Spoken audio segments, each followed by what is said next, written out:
So can you play a WarCry Solo Campaign? I think you can, and we're going to go through how to do it, what you need in this video today.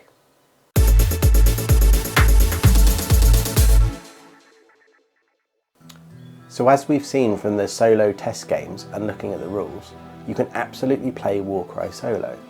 So can you expand it to a campaign system? I think you can. I think you can reasonably easily, and I'm going to give it a go.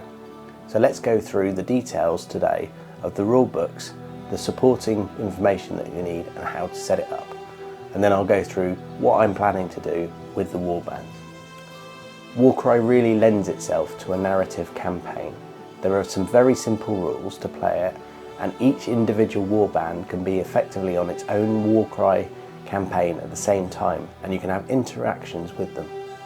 Each campaign's got these major points called conveyances, where you're working on what you can do and whether you can go or no go to the next stages.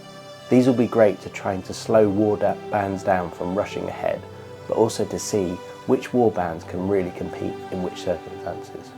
As with a number of Games Workshop games though, to play the latest campaign with the latest rules and details will mean you're going to need more than one book to do it.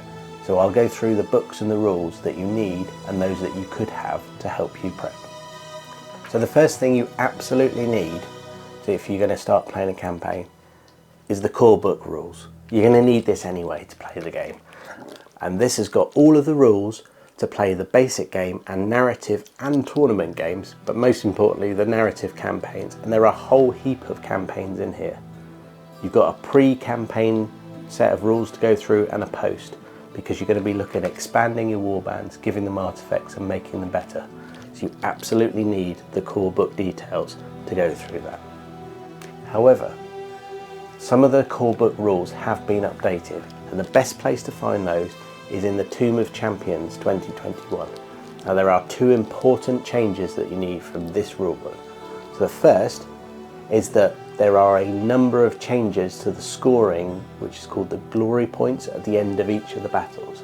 That's been done to help way better for the team that doesn't win, because it was quite overbalanced. The second, and most importantly, is all the points changes for the warbands that are in here. These are all updated and rebalanced. You need these to actually make sure that you've got them detail go through. You can get some of those through online rosters and even through the one on the Warhammer community site. But for everything that's in this book and how you're going to need it, if you're playing campaigns, get this book to go with it. Got a lot of really good information in, and also if you've been playing Underworlds, this is the book to help you bring those characters in. So there are a whole heap of things that you will use in this book. I would fully recommend it. So we've got the rules. Now the important thing that you need are the miniatures to play the game. In my case, I'm lucky enough that I've already started off with the two warbands that come in the Catacombs box, and you've seen them painted and played with already, and they're going to be the two warbands that appear in the first match. So that's the Scions of Flames and the Shadow Stalkers. Two warbands that really do like to batter it out against each other. However, I do have more warbands, and what I want to do is introduce them to the campaign as well and run it all in parallel. Two reasons for this. One, it's going to mix up the game, so we're going to get different outcomes and different ways of playing, and we'll learn more about the warbands. Secondly, it's great for hobby, and it will get me to get them out of the box, get them on the table, get them assembled and painted. So the first of those is the luminescent Ream Lords, and these look great. These look like a set of miniatures and a warband that you do not want to be in medium range from. They look like, with all the lances and all the arrows, you're going to be in big trouble. The next is the Thunderstrike Stormcast Eternals. And I haven't played with Stormcast a lot, but I've seen what they can do on a board and their stats. And they look like it's an army, a wall that you do not want to be trying to get through. I was lucky enough in our local club that when we exchanged miniatures to paint with each other, Milton gave me a Stormcast miniature. Really enjoyed painting it, and I would say the whole box buying and starting that warband is entirely down to him, so thank you, Milton. The last additional warband that I've got is the Daughters of Cain box, and this one links very closely to the Shadow Stalkers, but you can absolutely see how this is going to be a mean and nasty warband face. They look like if you get into close contact with this lot, you're going to be in a lot of trouble very quickly. They're going to be great to paint up, they're going to be great to play with, and I'm really interested to see how them and the Shadow Stalkers work against each other. So those are our warbands. Where do we record our warbands and details? I'm a massive fan of the theorising and working through how each of the warbands will play and the detail behind it for each of the battles. And I really like interactive rosters or spreadsheets that can keep it going, rather than lots of little bits of paper which I know I'll lose at the crucial time. So for that, there's a really good interactive online roster that I found that I'll walk you through now, and I would fully recommend it. This is actually a PDF that you can type into and you can keep the details of. So it doesn't work all the points and scoring out, but I think that's great with the fact that points will change over time, and therefore you're going to be able to want to change this. It's got all of the detail that you need on a roster. So the name, the campaigns, all the progress, the territory, then all the areas for it. So you might be wondering where this came from, and I'll leave a link in the video below, but here's the website, fantasticfriday.de, that you can go and get it. And let's just have a quick look at that now.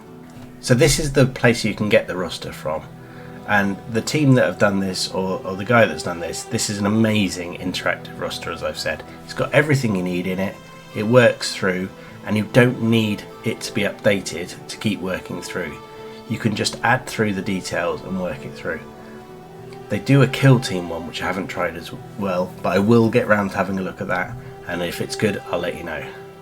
So you can literally just click on the interactive roster to get it. It is a contribution if you want to, or free if you don't want to. I recommend tipping, it's an amazing thing to do, really worth doing. And to show how good these are, these I've pre-populated with the Scions of Flames and the Shadow Stalkers and working through. And what I've used to help me name these is I've used the books and the lore within the campaign to work it through. And what's great about that is you start to see you've got family members within the warband, and there's going to be a bit of character, a bit of detail there. And you can see that with the Shadow Slashers, which are the Shadow Stalkers' name, and the Scions, who are the Bright Flame Boys. You can see they're a pretty nasty big team, but will they have the numbers to survive through a campaign? Easy to fill in, easy to update. You can save different versions of them. You can print them out and scribble on them when you play them. I would fully recommend this. So that takes you through all the basics of how you can set up and run a WarCry campaign. The rules that you need, the books you need, the miniatures you need, and the ones that I'm using. How you can record it, and what you can do to play it on a solo basis. The important thing now is to get on and start playing with them. So we're going to start with firstly the Scions of Flames and the Shadow Stalkers, as those minis are built and ready to go, and most importantly have been painted. I'm going to also use this as an excuse to open one of the other boxes, get assembling and get going to see what we can make and see what comes up next. The last bit of prep I need to do for the campaign is to actually pick the campaign that each of the warbands will have. Now you could do this on a random basis, or you could do this on selecting a campaign from either their individual book or the overall book. What I'm going to do is read through the campaigns, see if I can find any that mix really well, and if I find a few, then out will come the randomization. Just roll a dice, pick one and go from there. I'm really hoping that I can run more than one campaign for a couple of warbands and see how it goes. Maybe we'll have to bring in something to tame them down, to trim them down so they don't get a bit of bloat, or worse still, become so overpowered that you know the result of any game. But those are things to worry about down the line. So hopefully that's been useful and informative. You can see how you can do it, and you can see what I'm going to do and how it's going to work. So let's get to gaming, let's get to playing, let's see how it goes. If you've liked the video, or you've got any really useful comments that would help with the campaign, please subscribe, please like the video, please leave a comment below. I really do look forward to seeing them, and let's get to playing and enjoy how it goes.